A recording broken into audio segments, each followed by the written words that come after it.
नमस्कार मंडळी. आज 25 ऑक्टोबर. आजचा दिवस तुम्हा सर्वांना मन प्रसन्न व आनंदी जाओ. आजच्या ठरलं तर मागच्या भागात अर्जुन सायलीला विचारतो की मला सांग, तू तुझ्या जुन्या मेमरीबद्दल तुझ्या आईबाबांना विचारलं की नाही? अहो, फराळ वगैरे करण्याच्या गडबडीत निवांत गप्पा मारताच आल्या नाही. हां, पण मी अधूनमधून जाते त्यांच्या खोलीत. पण सतत काही काम आठवतं आणि मला जावं लागतं.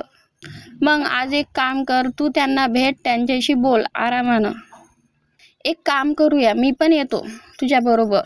आपण दोघे मिळून गप्पा मारूया. थोड्या वेळाने मी त्यांना चहा द्यायला जाणार आहे. तोपर्यंत तुम्ही तुमचं काम आणि कॉफी संपवा. मी आता प्रतिमा आत्यालाही फोन करून सांगते की पूर्णा आजी आल्या. प्रतिमा आणि रविराज कॉफी घेत असतात. तेवढ्यातच सायलीचा फोन येतो. हां, बोल अगं सायली. सायलीचा फोन? स्पीकरवर टाक. तुझे काका सुद्धा ऐकतात. बोल ना, सहज कॉल केला होतास? प्रतिमा आत्या, तुम्हाला एक आनंदाची बातमी द्यायची आहे.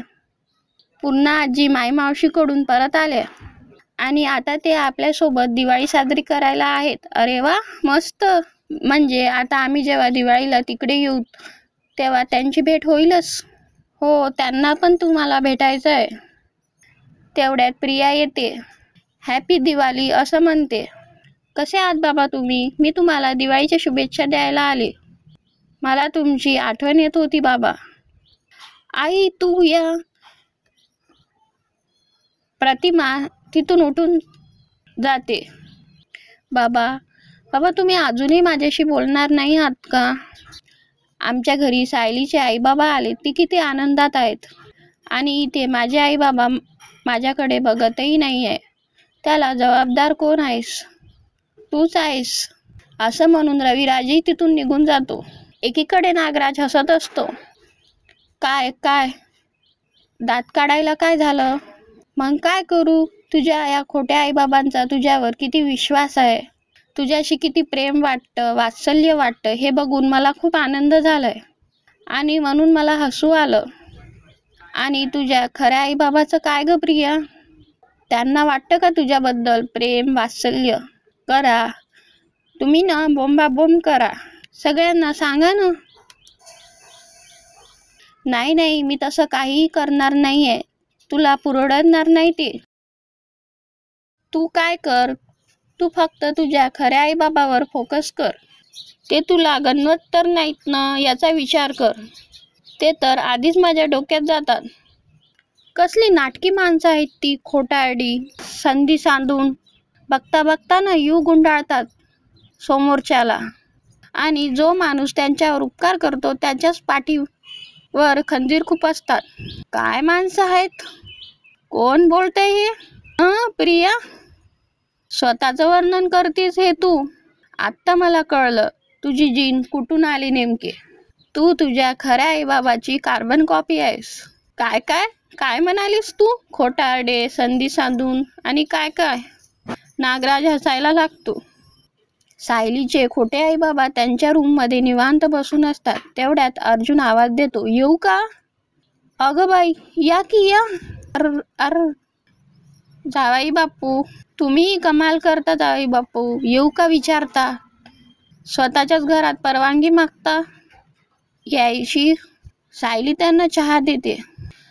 जावाई बापू, आमची ही लेक वार्ता करायला येत असते आमच्या बरोबर, पण आता तुम्ही वेळ काढून आलात. थोडं बोलायचं होतं तुमच्याशी. माफ करा, ते माझ्या हाताचं. नाही, त्याबद्दल मला काहीही बोलायचं नाहीये. मला ॲक्च्युली आज माझ्या बायकोबद्दल लहानपणाचं जाणून घ्यायचं आहे. ती कशी वागायची, बोलायची, म्हणजे ती लहानपणी कशी होती. सांगा ना. तशी 7 वर्षाची होती मी, म्हणजे सगळं आठवणं इतकं मोठी होती. पण तरीही मला काहीही आठवत नाही. आणि आठवायचा प्रयत्न केला की त्रास होतो, चक्कर येते. अरे देवा. हो ना. तुम्ही जर माझ्या बालपणाबद्दल काही सांगू शकाल तर कदाचित हा त्रास बंद होईल. म्हणून सांगा ना. आता तुझ्या बालपणाबद्दल काय सांगायचं ग? अहो सांगा ना. हिचं बालपण म्हणजे तापस होता बरं का. म्हणजे अहो गल्लीतली पोरं हिच्या तक्रारी घेऊन यायच्या ना, कोणाशीही पटायचं नाही हिचं. म्हणजे कधी कुणाला टपलीत मार, कधी कुणाचं चॉकलेटच खाऊन टाक, खोडरबलच खिशात टाकल, असं करत होती ती. अगं मैनावती, तुला आठवतं का ते आपल्या शेजारी? अगं मैनावती, तुला आठवतं का आपल्या शेजारी ती बाई राहायची? कोण हो? अगं ती जावई बापू. तिच्या केसात चिंगम चिपकून टाकलं. हो ना, ती कापायला लागली ना. आणि तुला माहित आहे, तुझ्या मैत्रिणीच्या आईच्या पिशवीतून 50 रुपये चोरले. मग ती मैत्रीण आली विचारायला, मग हिने झोडपूनच काढलं त्या मैत्रिणीला. म्हणजे चोरी मारामारी सायली करायची. हो तर हो, पण आता किती सुधारली माझी पोरगी. आता एकदम गुणी झालीस ग. कारण नंतर मी मधुभाऊंसोबत वाढले ना. पण बघा ना, आता मला हे सगळं ऐकलं की त्रास नाही होत आहे, उलट गंमत वाटते सगळं ऐकून. अजून सांगा ना काही. आता काय सांगायचं. एकदा ना जावई बापू ही हिच्या दूरच्या मावशीकडे गेली होती आणि खेळता खेळता कपाटातच लपली. अशा सगळ्या गोष्टी सायलीचे बाबा सांगतात.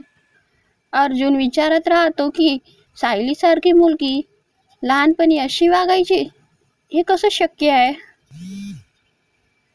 प्रिया घरी जाण्याच्या गडबडीने निघालेली असते. तेवढ्यातच साक्षी तिथून जात असते आणि तिचा धक्का प्रियाला लागतो. प्रिया तिची पर्स देते. तिला संशय येतो. हॅलो, या मुलीला कुठेतरी बघितल्यासारखं वाटतंय. कोण होती ही? ती कारमध्ये बसून निघून जाते. वहिनी, सगळं व्यवस्थित आहे की नाही बघून घ्या ना. विमल, सगळं आहे ग. तर मंडळी, सुभेदाराच्या घरी सगळेजण लक्ष्मीपूजन करण्यासाठी जमतात. तेवढ्यातच पुन्हा आजी येऊन म्हणते की सायली उठ बरं, हे हार आधी तू घाल. अर्जुन घे घाल तिला. छान दिसतोय सायली तुला हा हार. नाही, हार छान आहेस, पण माझ्या बायकोने घातलाय म्हणून अजून छान दिसतोय. चला पूजा करायला घ्या. सायली आणि अर्जुन दोघे मिळून पूजा करतात. चला आता आरती करून घेऊया. आरती झाल्यावर सायली सगळ्यांना प्रसाद देते. प्रसाद देऊन झाल्यावर सायली पूर्णाजीला विचारते की हा हार काढून ठेवला तर चालेल का? स्वयंपाक करायचा आहे ना, थोडं अवघडल्यासारखं होईल मला. अगं हा हार आता तुझाच आहे, तुला जे हवं ते कर. सायलीचे खोटे आई बाबा सायलीला हार ठेवताना बघतात. त्यांचं लक्ष पूर्ण हाराकडे असतं. मला पण खूप थकायला झालं. सायली तो हार स्टडी रूम मधल्या ड्रॉवर मध्ये ठेवते आणि स्वयंपाक करण्यासाठी जाते. एकीकडे प्रियाचा चेहरा पडलेला असतो. अश्विन, का बसलोय आपण? चल मी जाते. तिच्यासोबत अश्विन पण जातो. मम्मा, माझी एक अर्जंट मीटिंग आहे, मी आलोच, असं अर्जुनही म्हणून त्याच्या रूम मध्ये निघून जातो. मम्मा, तू मला तुझी कोणती तरी साडी नेसायला देणार होतीस ना, ती दाखव. हो हो, चल दाखवते. अस्मिता आणि कल्पनाही तिथून निघून जातात. सायलीचे खोटे आई बाबा इकडे तिकडे बघतात आणि देवाचा आशीर्वाद घेतात. देवासमोर हात जोडून उभे राहतात आणि सायलीचे खोटे बाबा मैनावतीला म्हणतात की मैने, सायली किचन मध्ये काम करत आहे आणि इथं पण कोणी नाही आहे. जा हात मारून ये चटकन, जा पटकन. अहो पण कुणी बघितलं तर, कोणाला कळलं तर? नको घाबरू, यांच्याकडे भरपूर आहे, सोडतील आणि दुसरा आणतील. सायली तिच्या कामात मग्न असते आणि विमलचंही लक्ष नसते. मैनावती जाते आणि त्या ड्रॉवर मधला हार काढून घेते. अस्मिता सायली जवळ जाते आणि म्हणते, सायली मामी. बोला, काय हवंय बाळाला? बेसनाचा लाडू देते, घ्या. वा, खरंच किती मस्त आहे ग हे लाडू. लाडू खाताना एक सेल्फी सचिनला पाठवते, म्हणजे मस्तपैकी जळेल तो. ए सायली, तुला पूर्णा आजीने जो नेकलेस दिलाय ते दे ना मला, मी गळ्याला घालून. सायली, तुला पूर्णा आजीने जो नेकलेस दिलाय ना ते दे ना मला, मी गळ्याला लावून ना एक सेल्फी काढते, ते सचिनला पाठवते, ते डिझाईन दाखवते त्याला. म्हणजे त्याला सापडते का मिळते का बघू आपण. अजिबात मिळणार नाही आहे गळ्याला लावायला. म्हणजे गळ्याला लावून कशाला, गळ्यात घालून सेल्फी काढा ना. आणि अगदी वाटलं ना तर भाऊबीजीला घाला. नाही पण सेल्फी पुरतच दे. पण कुठे ठेवलाय? स्टडी रूम मध्ये. यांची खुर्ची आहेत ना त्यांच्या मागच्या ड्रॉवर मध्ये. अस्मिता नेकलेस बघायला जाते, त्यात नेकलेस नसतो. त्याच्यात तर हार नाहीये. अगं सायली खूप घाबरून जाऊन म्हणते की मी सगळ्यांसमोर या बॉक्समध्ये हार काढून ठेवला होता. तरी हा हार कसा गायब झाला? सायली, तू ड्रॉवर मध्ये नीट बघितलंस का? मम्मा, मी ऑलरेडी सगळे ड्रॉवर चेक केलेत. कुठेच हार सापडला नाही मला.